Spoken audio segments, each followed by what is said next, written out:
Bom dia, meus queridos irmãos. Que a paz do Divino Mestre Jesus, essa paz que acolhe os nossos corações nesse momento, né, possa ser uma constante em nossas vidas, né?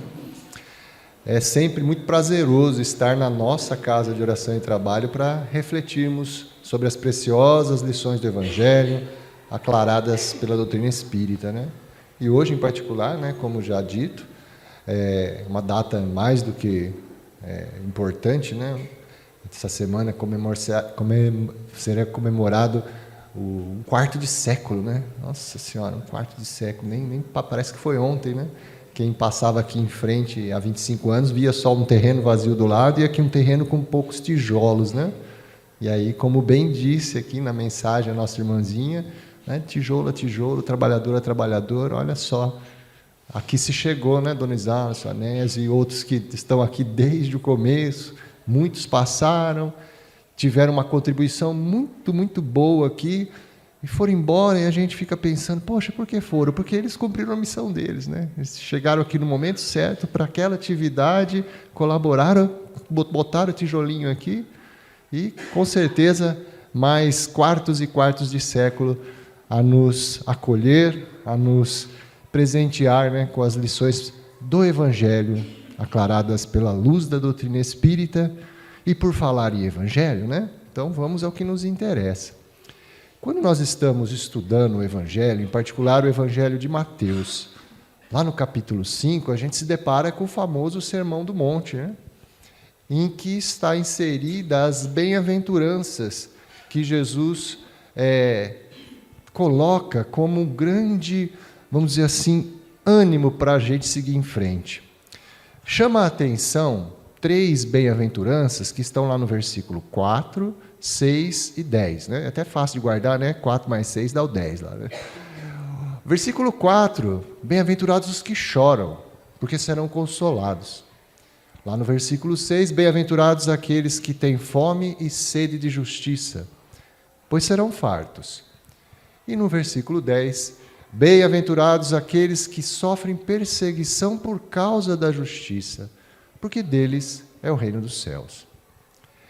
Essas 3 bem-aventuranças, quando nós identificamos o chorar, o sofrer perseguição, o ter sede e fome de justiça, Kardec, na sua perspicácia, né, na sua didática, sua pedagogia, ele encontrou uma palavra para representar essas 3 situações de uma única forma, porque, de certa forma, elas refletem aquilo que a gente convenciona chamar de dor, sofrimento, e que Kardec bem titulou de aflições. E não, acho que por coincidência, no capítulo 5 também, né, do Evangelho segundo o Espiritismo, Kardec ele desenvolve esse tema das aflições. Por que elas existem? Qual a grande razão do sofrer? Porque, convenhamos, né? Quando nós estamos aqui na Casa de Oração e Trabalho, né, falando do portal mais uma vez, a grande maioria daqueles que aqui estão veio aqui justamente porque alguma coisa o afligia. Né? Seja questão física, moral, não importa. Aqui ele vem em busca de algo para o seu consolo, para o alívio da sua dor. E Kardec, então, ele desenvolve esse tema neste capítulo. E tanto é importante esse capítulo que muitos de nós até guarda esse capítulo como um grande coringa. Né? Em que sentido? Olha, se você está passando por uma dificuldade, você está aí com algumas dúvidas acerca desses desafios que você está passando, não sabe assim com quem falar ou onde buscar alguma orientação, na dúvida vai lá no capítulo 5, releia, estuda ele novamente, e se porventura alguém vier ao teu encontro buscando uma palavra de consolo e lhe faltou essa palavra, tira do bolso esse coringa, que é o capítulo 5, pede para essa pessoa, olha, já leu esse capítulo 5 com atenção? Refletiu sobre ele? Não, então vai lá e o faça. É um grande consolo. A gente pode chamar até o cartão de visita do consolo do Espiritismo, está nesse capítulo 5.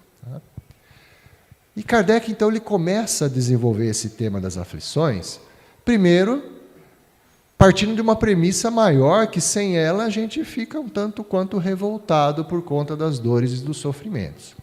E qual é essa premissa maior? Ora, se todos nós acreditamos na existência de um Deus, essa figura que a gente nomeia como um grande Pai, infinitamente bom, justo, misericordioso, há que se pensar, se Ele é infinitamente bom e justo, se há alguma aflição que está me corroendo, essa aflição também é justa. Porque se assim não fosse, esse Deus não seria justo. Estaria então derrogada a figura da divindade suprema na sua inteligência, na sua sabedoria. Essa inteligência suprema, causa primária de todas as coisas, com esses atributos que dissemos, iria por terra se a aflição não fosse justa. E é por isso que Kardec inicia esse capítulo falando dessa premissa lá em Justiça das Aflições. Ótimo, então ele já embasa que essa aflição, ela não é à toa, ela é justa. Mas aí começam a vir as indagações, né? Tudo bem, então se ela é justa, qual é a origem dessa aflição? E na sequência, então, Kardec vem e nos explica que, olha, se ela é justa e se a aflição é um efeito, é porque existe uma causa. E essa causa pode ser de duas espécies, ou, como ele diz, duas origens. A primeira delas, que ele trata no título das causas atuais das aflições, é aquela que seria mais fácil de a gente identificar. Por quê? Porque, como o nome já diz, é algo que nós estamos sofrendo, estamos passando por conta de algo que fizemos ainda nessa existência atual. E ela é a mais fácil de identificar, desde que a gente seja honesto conosco mesmo. Não queremos, assim, colocar panos quentes nas nossas más inclinações, nas nossas más tendências. Se a gente for honesto conosco mesmo e responder corretamente a seguinte indagação, fica fácil de identificar as causas atuais. Qual a indagação? Se eu tivesse ou não tivesse feito tal coisa, estaria nessa condição agora? Então, seja honesto em responder essa indagação. Se eu tivesse feito ou deixado de fazer algo nessa existência, estaria nessa condição? Se você detecta qual é essa sua ação ou omissão que te trouxe essa aflição, você identificou a causa atual, né? E aí a gente consegue fazer inúmeras reflexões sobre essa situação, né? Um primeiro, vamos dizer, caso emblemático é a questão até de saúde, né? A saúde física. Se hoje eu tenho um desconforto muito grande, por exemplo, no meu estômago, né? Tenho aqueles problemas sérios, aí eu já começo, né? Aquele espírita um tanto quanto equivocado nas suas reflexões, já fala, já devo ter feito alguma coisa na encarnação passada, eu me acabei dando cabo à minha vida com veneno, então por isso que meu estômago hoje é assim, e não fez aquela pergunta anterior, né? A vida inteira tive aquela alimentação desregrada, né? Nunca fiz atividade física, sempre abusei, aí com mais de meio século eu vou achar que está tudo bem, né? Não se engane, né? A sua dor, seu sofrimento aí físico é por conta da sua invigilância no passado. Da mesma forma, aqueles que são acometidos de sérias problemáticas aí no pulmão, também devo ter feito alguma coisa no passado. Não, no passado recente. Você é um fumante inveterado, por exemplo, e não vai querer sofrer as consequências, né? No aspecto moral também, né? Aquela criatura que chega nessa meia-idade, quase no fim da vida, absolutamente só, né? Aquela pessoa solitária que não tem nenhuma companhia, ninguém por perto, e ele fala, poxa, eu devo ter sido uma criatura na outra existência, né? Que deu muito motivo de tristeza e solidão para os outros. Não precisa ir muito atrás, não. Nessa mesma existência, você foi aquela pessoa intragável, né? Sem nenhuma compaixão, sem nenhuma carinho, nada, afeição por ninguém, por nada. Todo mundo que chegava perto de você, você repelia. É óbvio, naturalmente as pessoas se afastam desse tipo de criatura. E lá na frente ele vai colher a solidão como a sua única parceira. Então não precisa ir muito longe, não. Então essas são as causas atuais. Você responde essa pergunta, se você identificou, foi essa a minha ação ou omissão, então você está justamente colhendo o fruto daquilo que você plantou. Agora, quando você começa a fazer essa indagação e não consegue encontrar resposta no aqui, no agora, nessa existência, aí Kardec nos remete às causas anteriores. De novo, partindo daquela premissa: se eu estou passando por uma aflição, se Deus é justo, essa aflição há que ser justa. E se toda aflição é consequência de uma causa, se eu não encontrei essa causa aqui e agora, é porque ela está numa outra existência. Mas também ela é justa, essa aflição. E aí nos remete às nossas expiações, principalmente, né? Tudo aquilo que eu fiz lá em outra existência e que eu preciso reparar, eu preciso colocar de novo lá na balança o equilíbrio, tudo aquilo que eu desarmonizei, eu preciso harmonizar agora. E às vezes, através dessa expiação, dessa dor, desse sofrimento, é o recurso misericordioso, divino, que me proporcionará ajeitar de novo essa balança que eu desequilibrei. Essa é, sem dúvida nenhuma, a situação que nos remete às causas anteriores. E aí Kardec faz uma reflexão importante. Olha, na causa atual, respondendo aquela pergunta que eu detectei, que eu me alimentei mal, tive vícios, e eu consigo detectar dor e sofrimento, então quando eu detecto, fica fácil, né, de eu entender que eu preciso reparar alguma coisa. Então, se eu tenho uma alimentação desregrada, e eu quero deixar de ter esses problemas, então eu passo a regrar essa alimentação.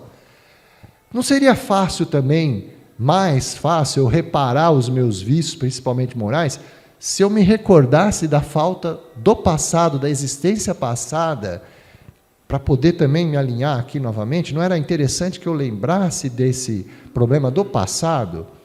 E aí Kardec faz uma grande reflexão sobre o esquecimento do passado. Porque numa primeira leitura, fazendo essa comparação das causas atuais, a gente poderia imaginar que seria interessante lembrar das faltas do passado, né?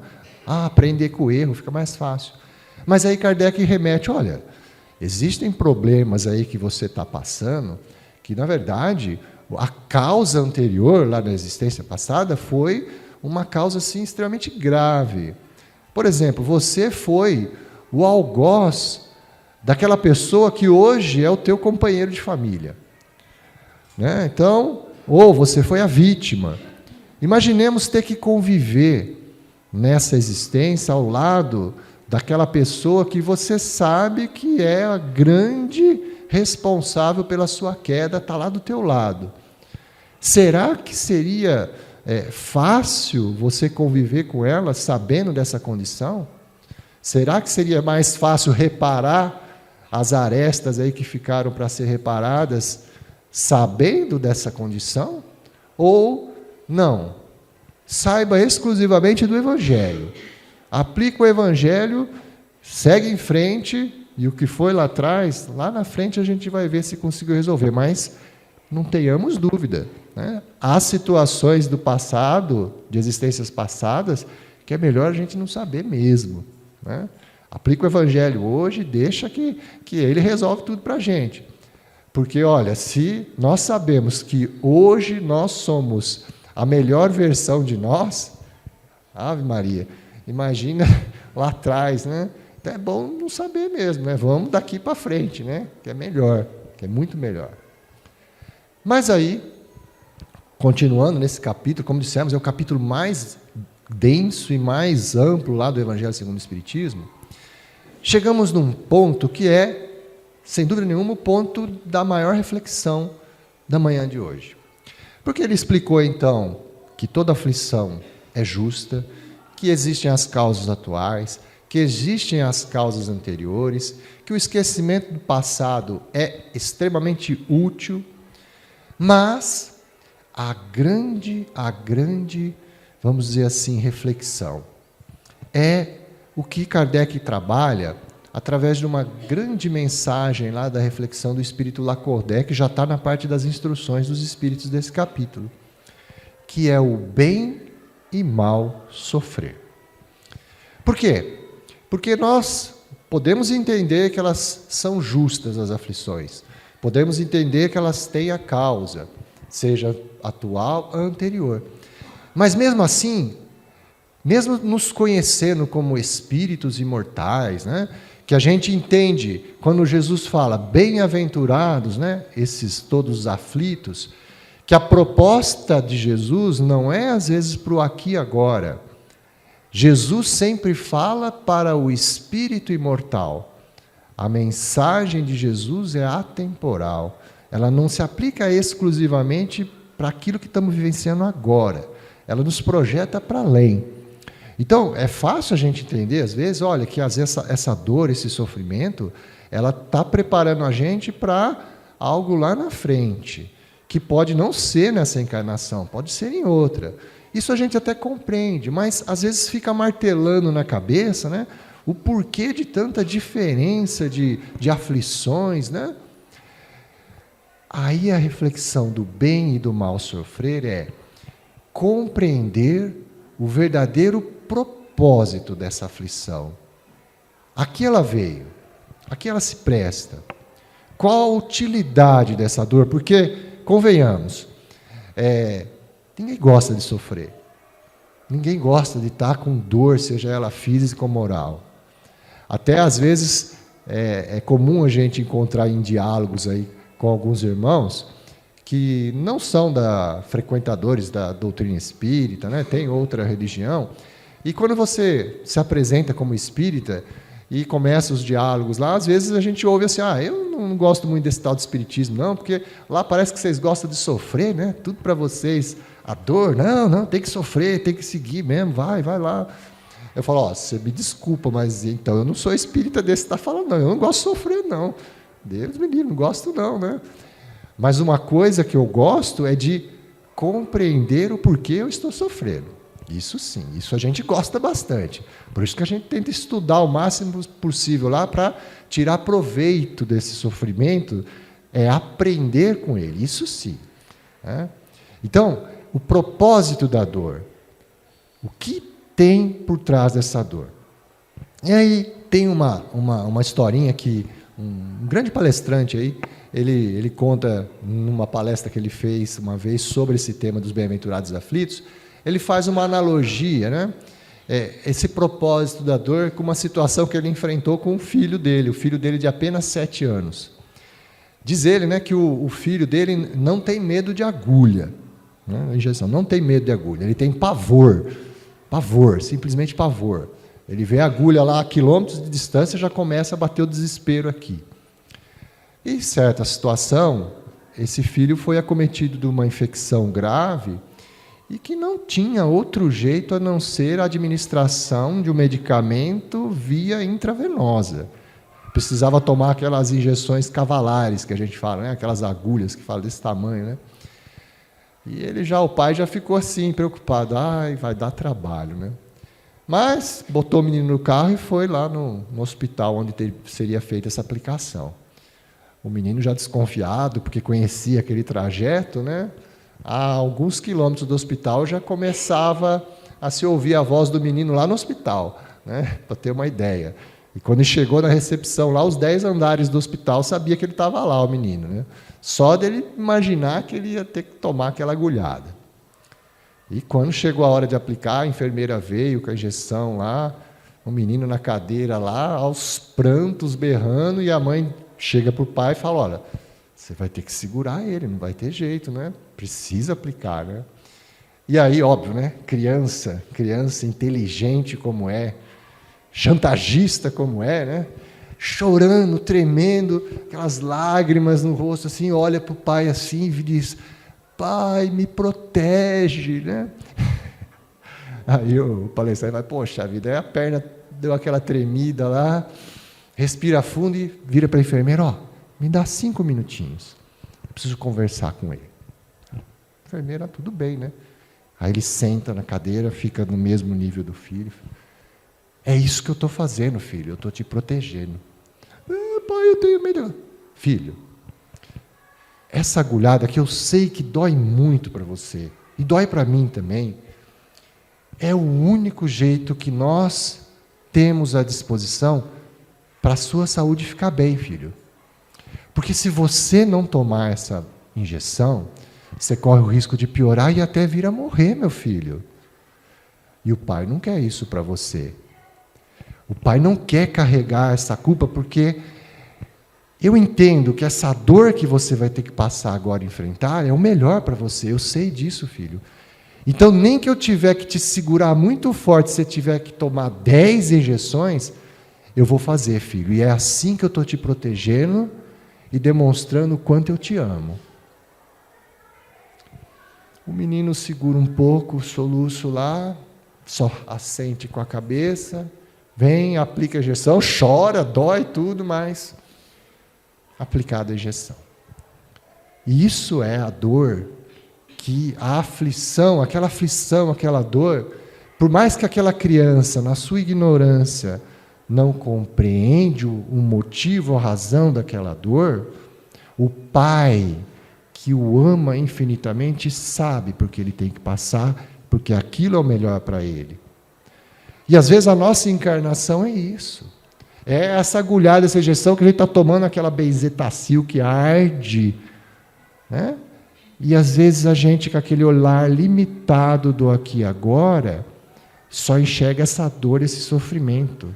E não consegue enxergar que lá na frente, que pode não ser nessa existência, na outra existência, é que o fruto daquela dor, daquele sofrimento, é que a gente vai usufruir lá na frente. O grande aprendizado da dor é entender o propósito dela.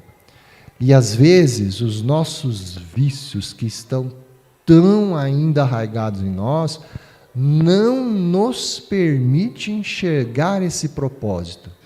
O que está por trás dessa dor que veio a nos auxiliar e não nos prejudicar? E aí, nesse momento, é mais do que justificado a gente usar da grande reflexão daquele exegeta por excelência do Evangelho, né? Nosso querido irmão Emmanuel. Emmanuel, ele tem uma mensagem que foi publicada pela primeira vez lá na Revista Reformador, em junho de 1954. O título da mensagem é significativo, porque ele fala: nem todos os aflitos, que é justamente o que Lacordaire fala na mensagem do Evangelho segundo o Espiritismo. Porque quando Jesus diz, bem-aventurados os aflitos, não são todos os aflitos que são bem-aventurados. São bem-aventurados aqueles que compreendem o motivo, o propósito da dor e entendem que ela vem para fortalecer a nossa fé, a nossa resignação, a nossa esperança e a nossa submissão aos desígnios do Pai, como o pai lá da historinha sabe o que é melhor para o seu filho. É para isso que ela vem, e quando ele compreende tudo isso, esse é o aflito bem-aventurado. Porque senão, todos seríamos bem-aventurados. Se nós estamos num planeta de provas e aflições e expiações, todos nós passamos por aflições. Então, todos são bem-aventurados? Não. Somente aqueles que entendem esse propósito, cujos vícios não obstaculizaram esse enxergar. E aí, Emmanuel, nessa lição, peço licença para ler, uma lição curta, ele consegue nos esclarecer esse propósito da dor e mostrando para nós o que é que nos impede, às vezes, de enxergar esse grande motivo da dor. Como disse o título, né? Nem todos os aflitos. Inicia o benfeitor.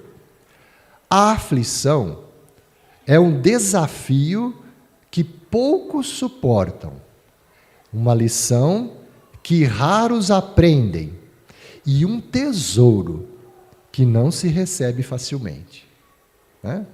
Então, olha lá, é um desafio, uma lição, mas acima é um tesouro que não se recebe facilmente.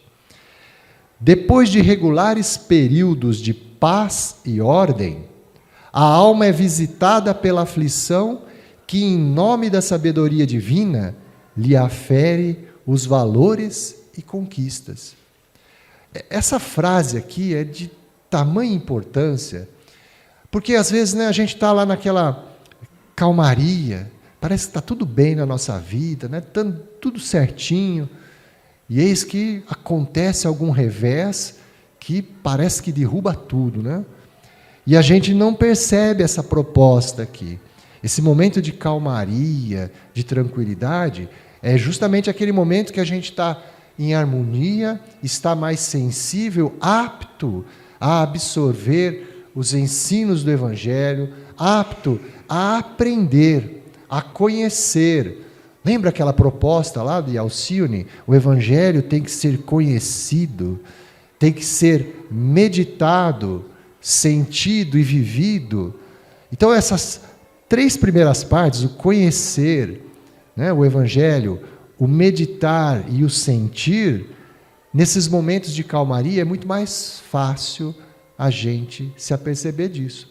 Porque quando vem a dificuldade, a prova, é a hora de vivenciar o Evangelho, como ele diz aqui, ó, é o momento que lhe afere os valores e as conquistas. Como que eu vou saber se de fato tudo isso que a gente está vendo no Evangelho, aprendendo a amar ao próximo, a ser caridoso, se está tudo bem, não tem nenhum problema, não tem nenhum desafio, como eu vou aferir se de fato essa caridade, que é a salvação apregoada pelo Espiritismo, já faz parte das minhas virtudes principais, né? Raros, porém, são aqueles que recebem, né, a aflição dignamente. E aí agora ele começa a dar alguns exemplos. Quais vícios que às vezes nós temos que nos impede de enxergar o propósito da dor, da aflição? Para que ela veio? Primeiro deles, o impulsivo. Quase sempre converte a aflição em crime ou falta grave. É verdade, né? Se nós somos aquele que age só pela paixão, somos impulsivos, né? O bateu, levou, né? Não para pensar, não para falar, não faz nenhuma reflexão sobre o que está acontecendo com ele. Ele simplesmente revida. Então, acontece algum revés, por exemplo, lá, alguém tem um sócio lá, e esse sócio dá uma rasteira nele, ou é traído, ou seja lá, alguma situação que alguém aprontou alguma coisa para você. É uma dor? É um sofrimento? É uma aflição? É, sem dúvida. Mas para que ela está lá? Como ele diz aqui, ó, perde a chance e converte em crime. Chance do quê? De exercitar o perdão. Não falou lá que nos tempos de calmaria a gente está aprendendo, quando vem não é para a gente aferir os valores? Será que você falou tanto sobre perdão? Será que agora que você veio com aquela chance de você pôr em prática isso, você soube? Ou você vai lá e se vinga, comete uma falta grave, um crime, fica pior ainda a sua situação. Não entendeu o propósito da dor. Da mesma forma, o impaciente. O impaciente faz dela a escura paisagem do desespero, onde perde as melhores oportunidades de servir. Fato, né? Um exemplo clássico. Relação chefe e subordinado. Né? Relação, sempre aquele que tem uma hierarquia superior, o outro lá subordinado a ele. Aquele subordinado que às vezes é uma pedra no sapato, não demonstra assim, vontade de fazer, de agir. Né? E o chefe lá, vamos dizer, ou o professor com o aluno, né? Sabe, não tem paciência. Não tem paciência. E ele sofre com isso porque vê que o cara não está produzindo, não está obedecendo. É uma dor, é um sofrimento. Mas a oportunidade lá é qual? De servir, de auxiliar, de ser empático, ter compaixão. Olha quanta coisa ele poderia estar exercitando nessa relação difícil que lhe causa dor. Ele simplesmente, às vezes, se ele tem o poder, ele dispensa, não quer nem saber, ou aplica alguma sanção, mas perde a oportunidade de servir. Da mesma forma, aquele que é triste, fica só na tristeza lá, desvaloriza as sugestões da aflição e dorme sobre as probabilidades da sua autossuperação e em longas e pesadas horas de choro e desânimo. É aquele que só fica lamentando. Ele recebe a dor e se veste como vítima, um esquecido de Deus, e não se dá nem o trabalho de fazer toda essa investigação, em vez de ficar perguntando, para quê? Qual é o propósito? Fica, por que comigo? Por que comigo? Esse não se dá nem o trabalho de fazer a mínima reflexão sobre o que aquela dor está querendo ensinar para ele. O ingrato. O ingrato transforma a aflição em pedras que faz o quê? Apedreja o nome e o serviço do companheiro e vizinho. É aquele orgulhoso, né? É aquele orgulhoso. O ingrato nada mais é do que o essencialmente orgulhoso. Por quê? Porque ele está numa situação, às vezes, difícil, de dor, de sofrimento, de aflição, e vem alguém ao seu encontro para lhe oferecer ajuda. E ele não aceita, é orgulhoso, por isso que ele fala aqui, transforma em calhaus, né, em pedras, apedreja aquele lá, e não se vê ali a situação que ele tem, a oportunidade de vestir a túnica da humildade, né? Conquistar essa virtude, a dor querendo ensinar para ele a ser humilde. Da mesma forma, o espírito indiferente ou leviano esquece dos ensinamentos e perde o ensejo de elevar-se por sua influência a planos mais altos. É exatamente a mesma situação daquele do triste, né? Esse é o insensato por excelência, que simplesmente, tem que ser assim, vai ser assim mesmo, eu não posso fazer nada para mudar isso, e barco, vida que segue. Não se dá o trabalho de nenhum aprendizado. Porém, agora vem o lado bom, né? Já o espírito que é prudente recebe a aflição como o oleiro que encontra no fogo o único recurso para imprimir solidez e beleza ao vaso que o gênio idealiza. Se a tempestade purifica e se o fel, às vezes, é o exclusivo medicamento da cura, a aflição é a porta de acesso ao engrandecimento espiritual. Só aquele que a recebe por instrumento de perfeição consegue extrair-lhe as preciosidades divinas.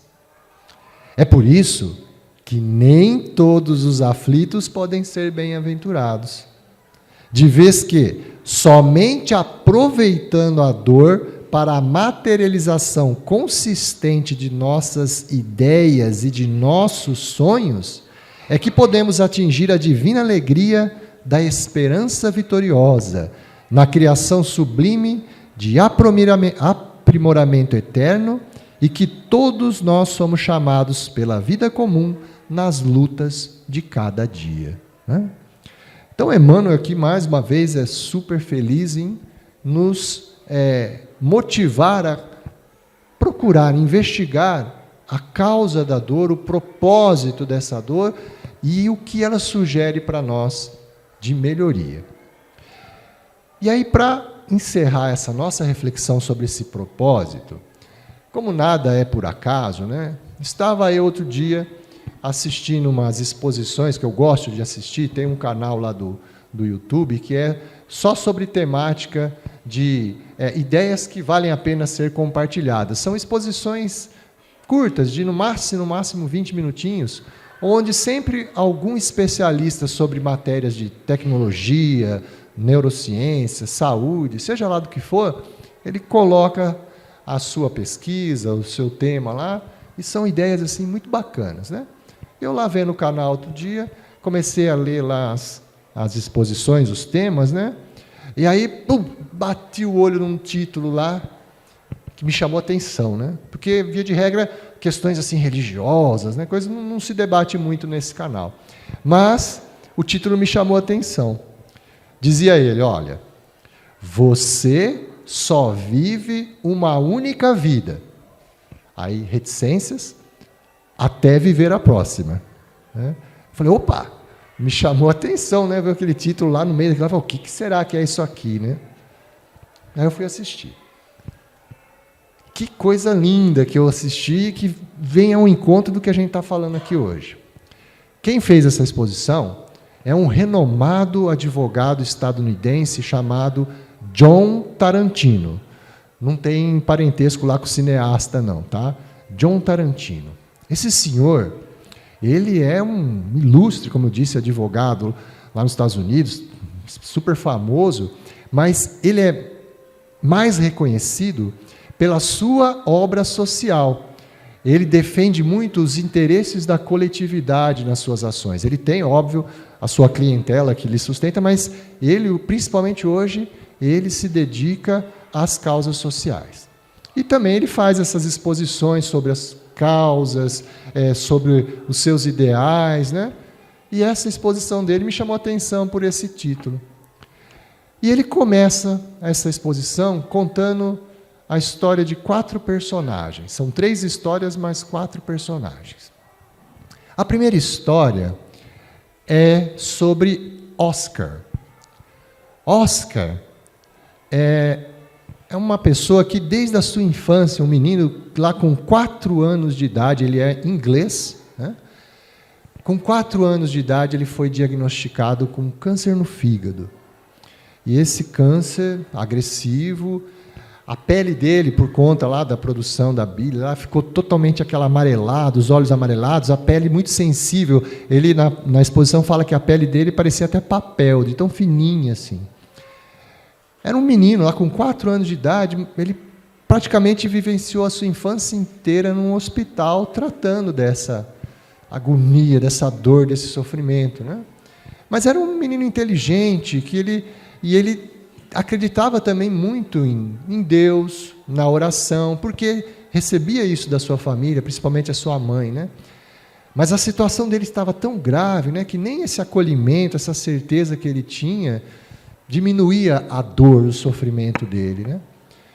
E depois de anos e anos e anos de tratamento, chegou um momento que Oscar, no seu entendimento, na sua compreensão de Deus, do céu, ele fez uma fervorosa oração ao Criador, ao Pai, pedindo ao Pai: Pai, me leva, eu não aguento mais essa dor, me leva. Ele pediu para o Pai lhe receber no céu. Aí, como diz o palestrante, né? A prece de John, naquele momento, ela não foi ouvida. E narra a segunda historinha. De um migrante turco, de nome Haki. Esse rapaz, seus 20 anos, morava na Turquia, um grande empreendedor, ele gostava de empreender, mas a situação que ele vivia com a sua família lá era extremamente crítica.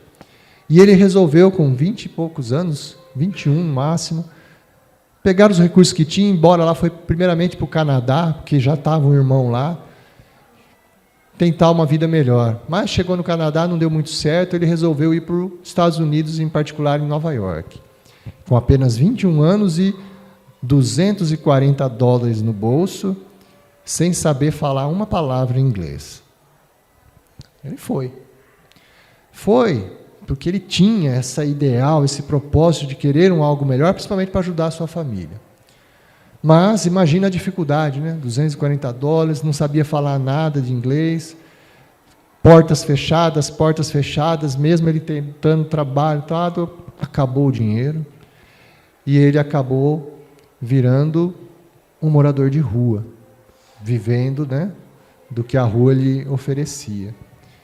E depois de algum tempo nessa situação, certa vez ele estava num beco lá, procurando alguma coisa, e ele foi atacado por irmãos pouco esclarecidos que o espancaram e o jogaram dentro de uma lixeira, aquelas lixeiras enormes lá, atrás de um daqueles becos lá que fica atrás de um restaurante, de uma pizzaria, no caso lá.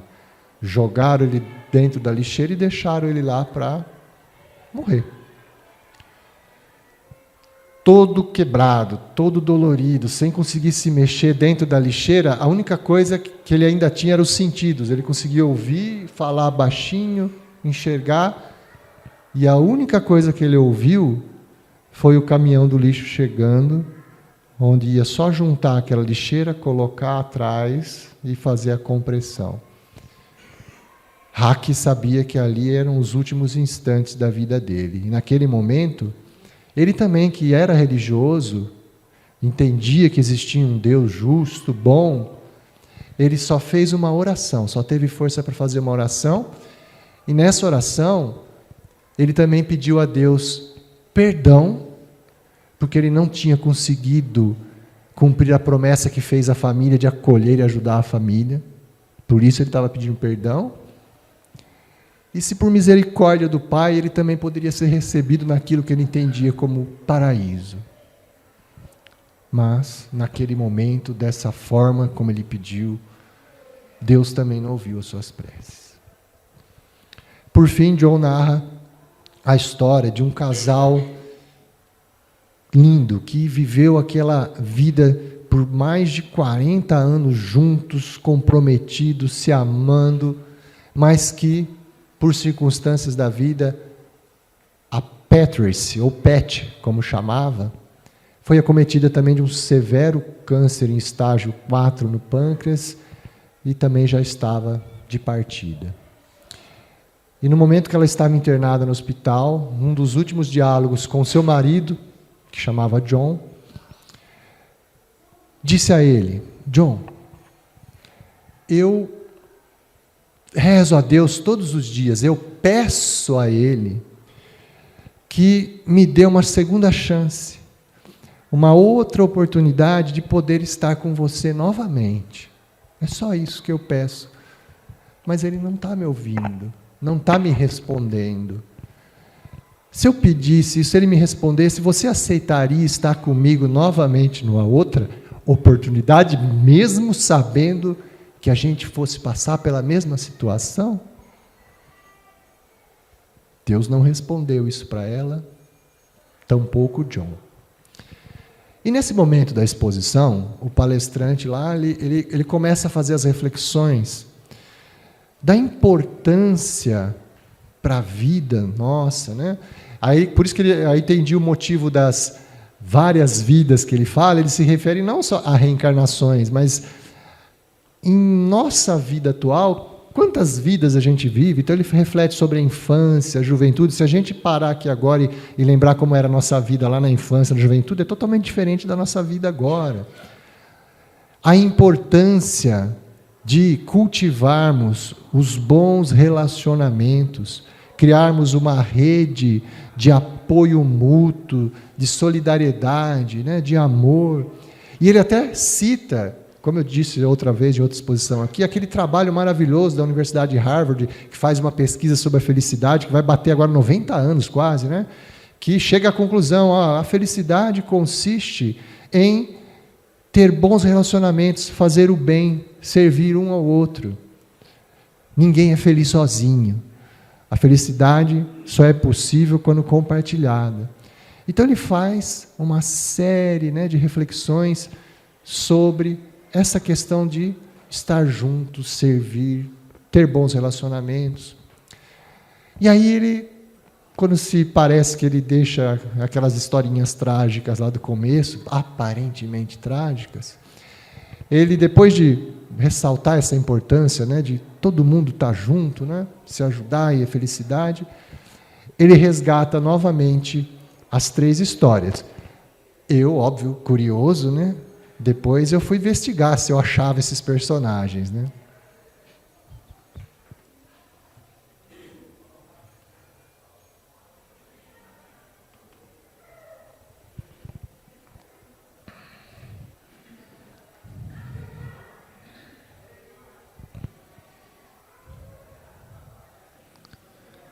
Só faltava demorando para abrir.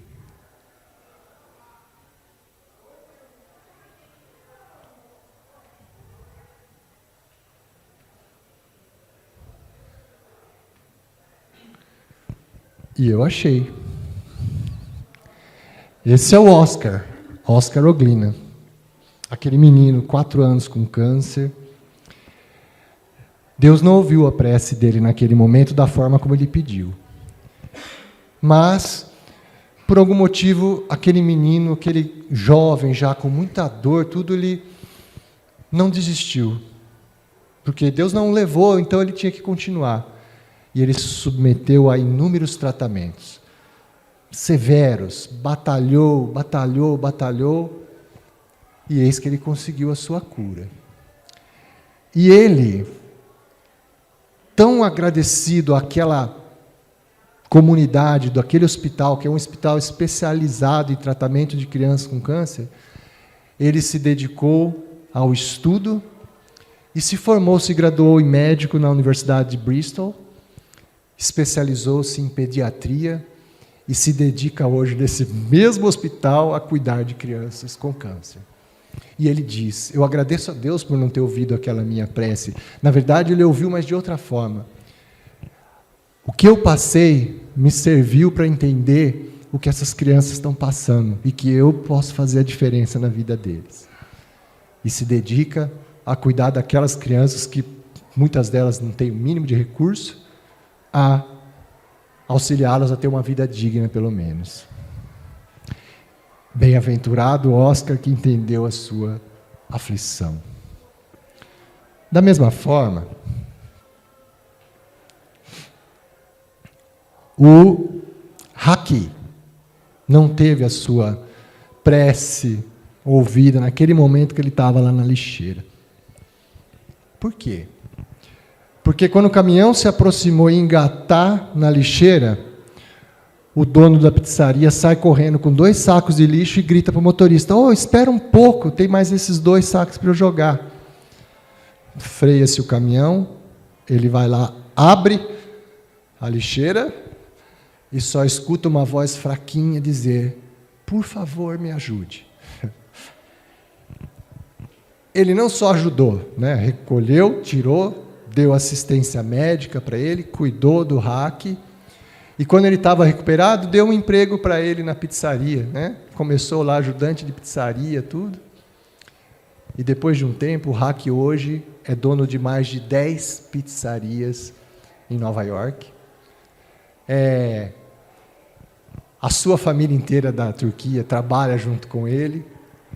E ele, além de ter uma clientela fiel, né, que sustenta essas 10 pizzarias, que são um sucesso lá, porque ele foi campeão aqui daqueles concursos de fazer malabarismo para montar a pizza. Ele consegue fazer pizza com as 2 mãos, assim, ao mesmo tempo, né?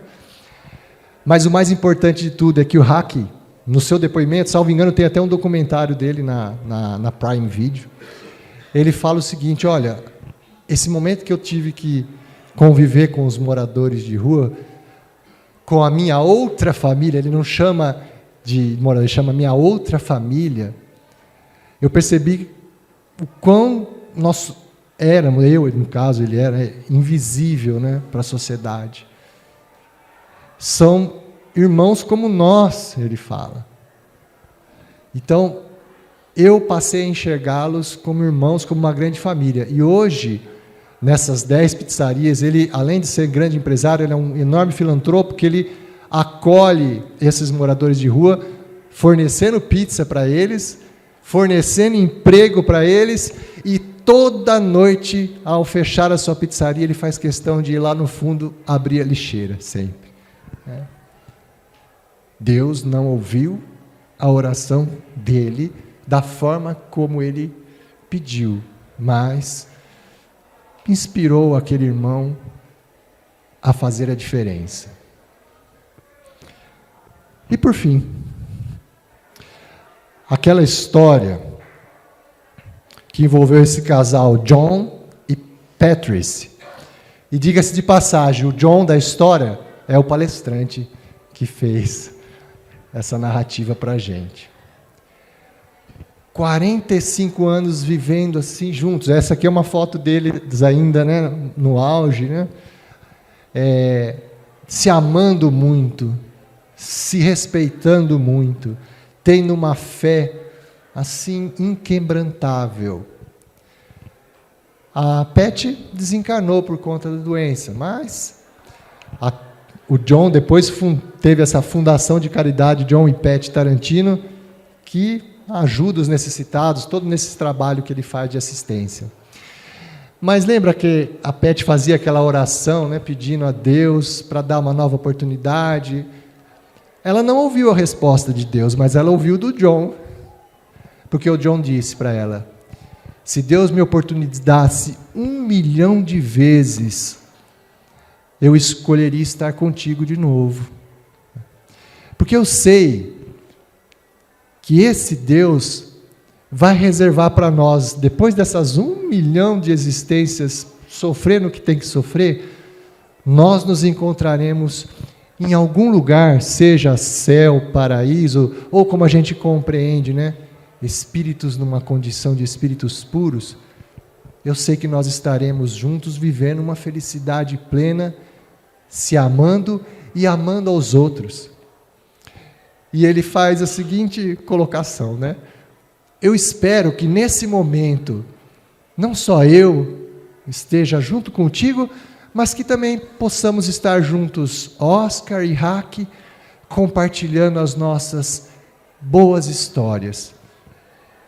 E eu espero, do fundo do coração, que cada um de nós aqui também, como esses bem-aventurados, entendam o propósito da aflição. Ela venha nos ensinar. Ela venha nos oportunizar a chance de sermos melhores. Pode não ser na existência presente como Oscar, como Raque, mas como John disse, olha, estamos, através da dor, forjando espíritos fortes, resignados, que colherão aquela condição de espíritos puros no futuro e entenderão que a verdadeira felicidade é servir, fazer o bem, amar o próximo como Jesus os amou. Que Deus abençoe a todos, um excelente domingo, fiquem em paz, parabéns Portal da Luz, que venham outros 25 anos. Paz e bem a todos.